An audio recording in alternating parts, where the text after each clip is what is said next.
London, 1854. On Broad Street in the Soho district, people are dying by the dozens every day. Cholera. The bodies can't be removed fast enough. The stench is so overwhelming that people in the neighbouring streets block their windows with cloth. Physician John Snow goes from house to house, asking every surviving family the same question. What did you drink? The answer he hears again and again doesn't fit any existing theory of disease. The people who drank water from the local public pump died. The people who drank beer from the nearby pub survived. Every single one of them.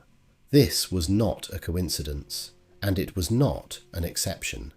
For most of human history, water was deadly. Rivers and wells in every city were contaminated with human waste, animal carcasses, and everything else people threw into them. Cholera, typhoid fever, and dysentery all spread through water. People who drank the water became sick and died. People who drank beer survived. Because during the brewing process, beer is boiled, and everything living in the water is killed. The alcohol finishes off whatever remains. This means that for thousands of years, long before anyone understood why, beer was not a beverage. Beer was medicine.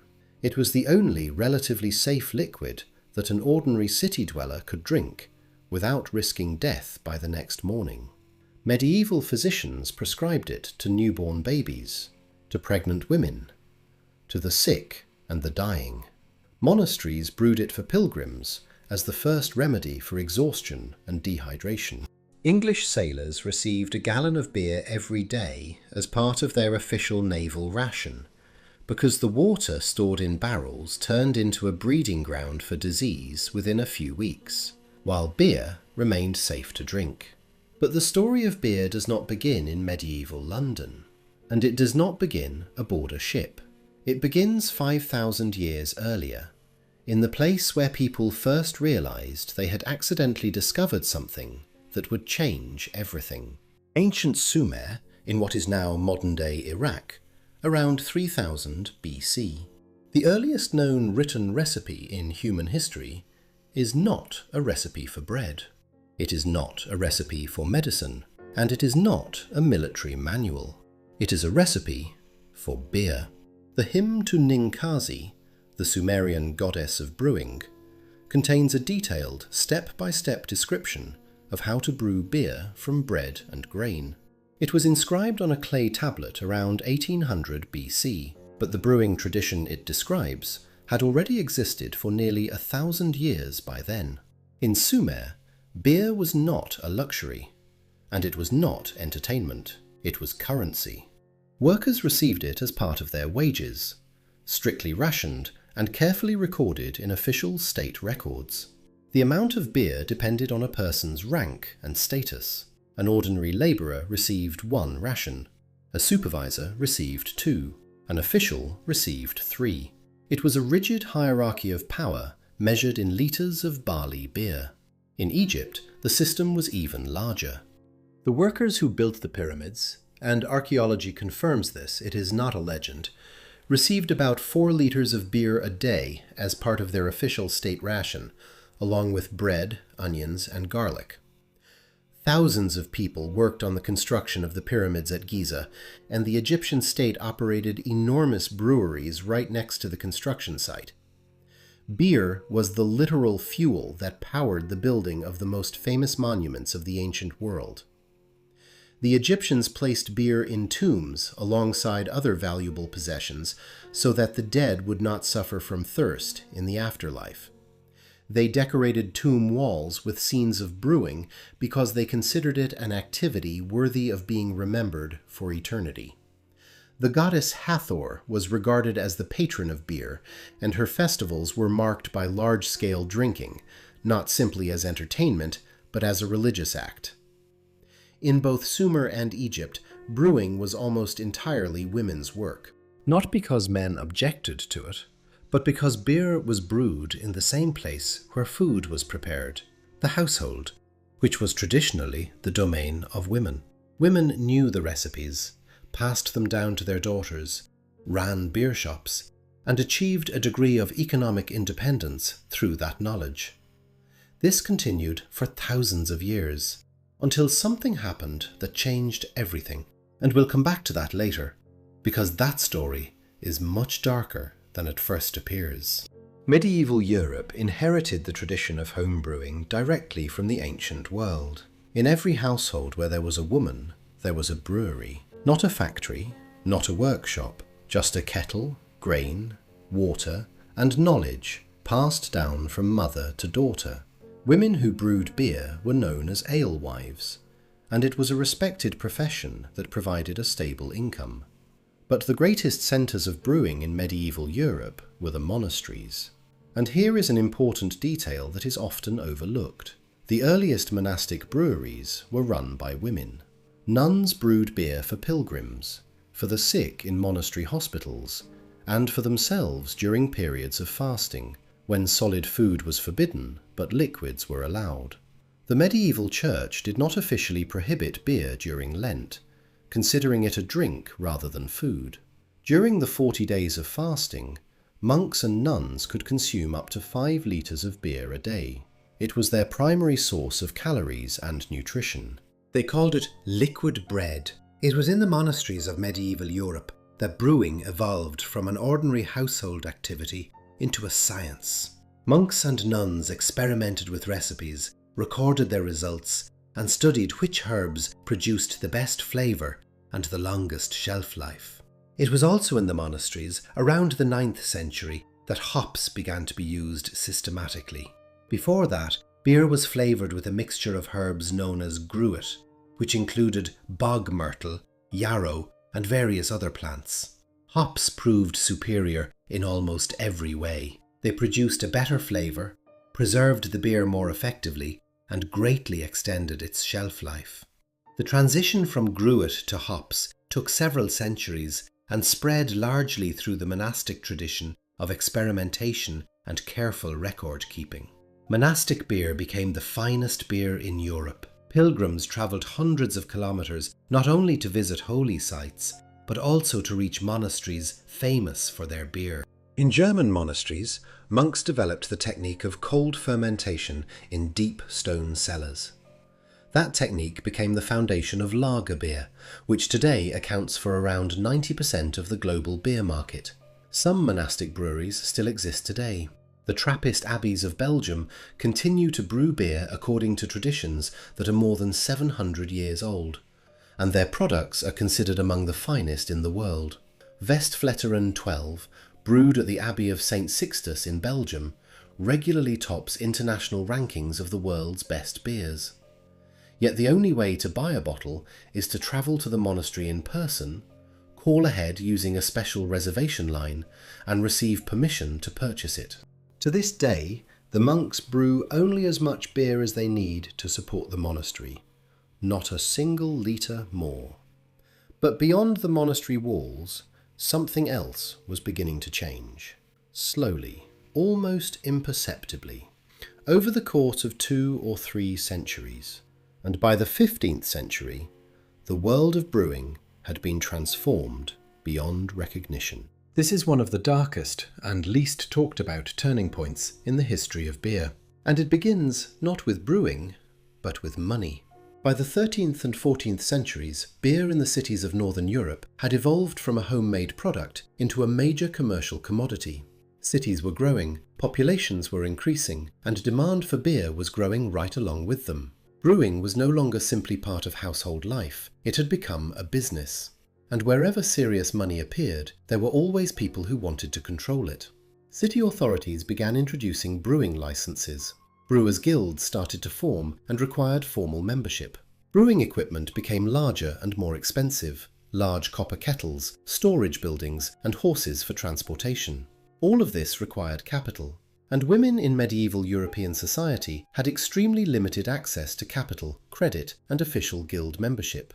Not because they didn't know how to brew beer, but because the system itself was structured in a way that prevented them from participating in the growing commercial industry on equal terms. But that was only economics. Then something far worse was added: During the 15th and 16th centuries, Europe was swept by the witch hunts. And this is where an interesting detail appears, one that historians have only begun to point out relatively recently. The descriptions of witches in texts from that period are strikingly similar to the descriptions of a typical alewife, a woman who brewed and sold beer. The pointed hat worn by women selling beer in the marketplace so customers could spot them from a distance. The cat that lived in every household where grain was stored, protecting it from mice. The broom used to sweep the brewery floor. The large black brewing kettle. These all became the classic attributes of a witch, and every one of them came from the everyday life of a woman brewer. Historians do not claim a direct cause and effect relationship, but the parallels are too precise to dismiss as mere coincidence. A woman brewing something in a large kettle, surrounded by herbs, with a cat and a broom, became a suspicious figure in an age of growing religious panic. Accusations of witchcraft fell disproportionately on women working in traditional female occupations, including brewing, folk medicine, and midwifery. By the 17th century, brewing had become a male profession in most European cities. Women were never officially banned from brewing. They were simply pushed out through a combination of economic pressure, legal restrictions, and social fear. Knowledge that had been passed from mother to daughter for thousands of years was transferred into the hands of male guilds, monasteries, and commercial breweries. And it is at this point in the history of beer that a law appears, one that would change brewing forever. The year is 1516. Duke Wilhelm IV of Bavaria issues a decree that will go down in history as the Reinheitsgebot, the German beer purity law. The text is remarkably brief. Beer brewed in Bavaria may contain only 3 ingredients: water, barley, and hops. Everything else is forbidden. At first glance, it sounds like a law designed to protect quality. In reality, it was driven by politics and economics. First, banning wheat from beer production reserved it for bread making, which, during years of recurring famine, was a matter of state stability. Second, barley was grown on lands owned by the Duke's political allies, so the law helped protect their incomes. Third, banning other ingredients placed brewers from neighbouring regions at a disadvantage, since many of them relied on cheaper ingredients that allowed them to sell their beer at lower prices. It was a protectionist trade law wrapped in the language of quality, but it had an unexpected long-term effect. Bavarian beer, brewed according to a strict standard, really did become more consistent and more predictable in quality than beer from many other regions. Its reputation grew. When Germany was unified in the 19th century, Bavaria insisted that the Reinheitsgebot be extended to the entire country as one of the conditions for joining the Union. The law remained in force in one form or another until 1987, when the European Court of Justice ruled that it violated the principles of free trade. Today, German brewers are legally allowed to add almost anything they want to their beer. Most traditional breweries still choose not to, not because they have to, but because 500 years of the law have become part of their cultural identity.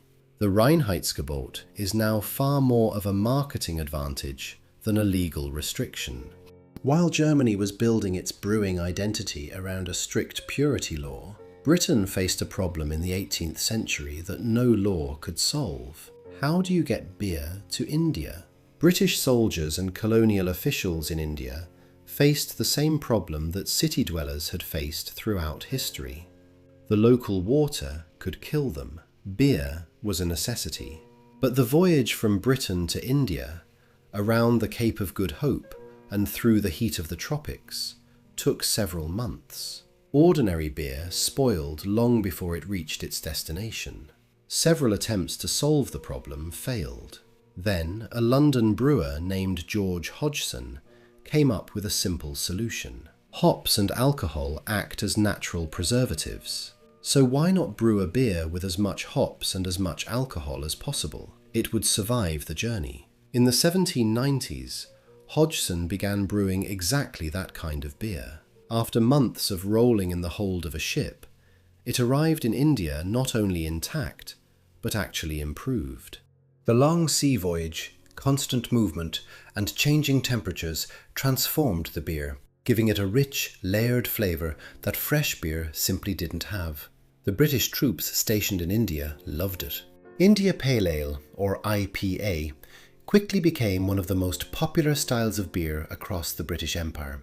When shipping routes changed in the 19th century, and beer no longer spent months at sea, brewers learned to recreate that distinctive flavour by other means. Today, IPA is one of the most popular styles in the world of craft beer. American craft brewers have pushed the concept even further, creating double IPAs and triple IPAs, with so much hops that the first sip can be as bitter as medicine. What began as a logistical solution for supplying a colonial army became a flavour enjoyed by millions of people who have never set foot in either India or aboard a sailing ship. The 19th century did to beer what the Industrial Revolution did to almost everything else. It transformed it from a local craft into a global commodity. And two inventions played a decisive role in that transformation. The first was the research of Louis Pasteur. In 1876, he published his groundbreaking work on beer fermentation, explaining the role of yeast and demonstrating how the brewing process could be controlled to produce a consistent, predictable result every single time. Before Pasteur, every batch of beer was a gamble. One might turn out excellent, while the next would spoil for reasons no one could explain. After Pasteur, brewers finally had a level of control they had never possessed before. The second breakthrough was mechanical refrigeration. Before the invention of the refrigerator, pale lager beer could only be brewed during the winter and stored in cold underground cellars, because lager yeast requires low temperatures to ferment properly. With the arrival of mechanical refrigeration in the 1870s and 1880s, lager could be brewed all year round in virtually any climate. That breakthrough opened the door to industrial-scale beer production on a scale that had never before been possible. American brewers, many of them German immigrants, were quick to take advantage of these new technologies. Companies like Anheuser-Busch and Pabst began producing light, pale lager on an industrial scale, distributing it by railroad across thousands of miles. By the end of the 19th century, a handful of large breweries controlled a market that had once been divided among thousands of small local producers. Thousands of years of regional brewing diversity began to disappear. Beer was becoming the same everywhere, and then came a man who wanted to ban it altogether. The 18th Amendment to the United States Constitution took effect in January 1920. The production, transportation, and sale of alcohol in the United States were declared illegal. Supporters of Prohibition, the temperance movement, which had spent decades lobbying for the ban, believed that within a few years, America would forget what drunkenness even looked like. Breweries closed, bars shut down. Newspapers predicted that manufacturers of coffins and prison cells would soon be out of business, because crime and alcohol-related deaths were expected to decline dramatically. The exact opposite happened. Illegal breweries sprang up across the country like mushrooms after the rain. Underground bars, speakeasies, operated in every major city, often with the quiet approval of local police, who were simply paid to look the other way. Organised crime took control of alcohol production and distribution, growing from small street gangs into powerful criminal enterprises worth billions of dollars. Al Capone in Chicago, Lucky Luciano in New York. Prohibition created them just as surely as it created the demand for their services. But something else happened as well. While commercial breweries stood silent, Americans began brewing beer at home. Home brewing was technically illegal, but in most cases the authorities looked the other way. During the 13 years of Prohibition, millions of Americans learned how to brew their own beer. They experimented with recipes, shared techniques, and passed their knowledge on to friends and neighbours. When Prohibition was repealed in 1933, the United States had a thriving homebrewing culture that simply hadn't existed before the ban. It was this culture that, half a century later, would give birth to the movement that changed the global beer industry forever. By the 1970s, the American beer market had been almost completely divided among a handful of giant corporations producing light pale lager that tasted virtually the same from coast to coast. It was safe, consistent, predictable, and almost completely devoid of character. Several generations of Americans grew up believing that this was simply what beer was supposed to be: pale yellow, light-bodied, and lacking any distinctive flavour. In 1978, President Jimmy Carter signed a law legalizing home brewing. It seemed like a minor bureaucratic decision, one that attracted little public attention. Its consequences turned out to be revolutionary. Thousands of people across the country who had been brewing beer at home as a hobby were finally able to do it openly and exchange recipes without risking breaking the law. Home brewing clubs began appearing everywhere. People discovered British ales, German wheat beers, Belgian Trappist ales, all the diversity that industrial brewing had erased over the previous century, and some of them decided to open small commercial breweries. The first craft breweries appeared in the late 1970s and throughout the 1980s. Their founders brewed beer with character, bitter, dark, rich, and full of aroma. The very kind of beer that monks and alewives had brewed for 1,000 years before the Industrial Revolution replaced it with pale uniformity. The major brewing corporations laughed. Industry experts predicted they would fail. The market decided otherwise. Today there are more than 9,000 craft breweries operating in the United States, more than at any other time in the country's history, including the years before Prohibition. Craft beer now accounts for roughly a quarter of the American beer market by value. The craft beer revolution spread far beyond the United States, reaching Europe, Australia, Japan, and Latin America. A beer culture that once seemed destined for endless uniformity proved itself capable of an extraordinary renaissance. John Snow, standing on Broad Street in 1854, wasn't thinking about the history of beer. He was trying to understand why some people were dying while others survived. The answer, he discovered, that beer was safer than water, was something humanity had known through experience for 5,000 years. It simply had never been able to explain why. The Sumerian scribe carving a beer recipe into a clay tablet had no idea that he was creating the oldest surviving written recipe in human history, or that 5,000 years later it would be studied by history students around the world. The Egyptian official recording the beer rations of the pyramid builders never imagined that his records would outlive the pharaohs themselves. The medieval nun adding hops to a brewing kettle did not know that she was changing the flavour of beer for the next 1,000 years.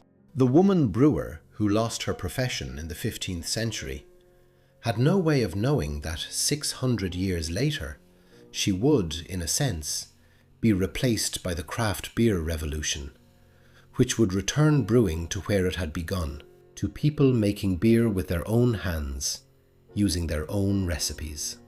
George Hodgson, who created IPA so that beer would not spoil in the hold of a ship, never imagined that he was inventing a style that would become the symbol of an entire movement in the 21st century.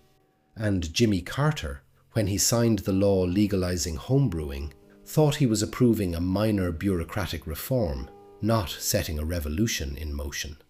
Beer survived bans, wars, the Industrial Revolution, and the rise of corporate uniformity. It survived the witch hunts and Prohibition. It outlasted everyone who tried to control it, standardize it, or ban it altogether.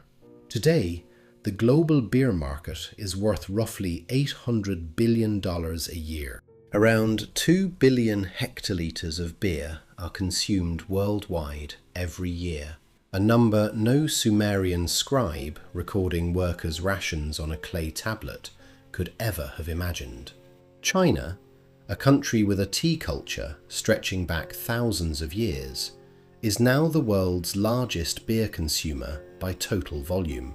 Mexico is the world's largest beer exporter.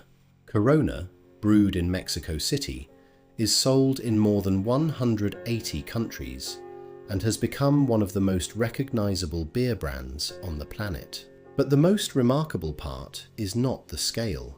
It is the fact that a Trappist monk in a Belgian abbey and a homebrewer in a garage in Portland are, in essence, doing the very same thing that a medieval alewife did in her home, and that a nun did in a monastery cellar.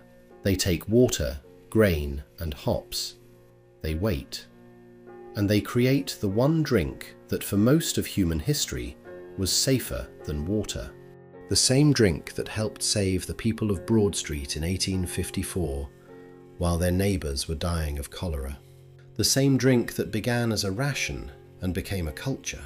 Not bad for fermented water and grain.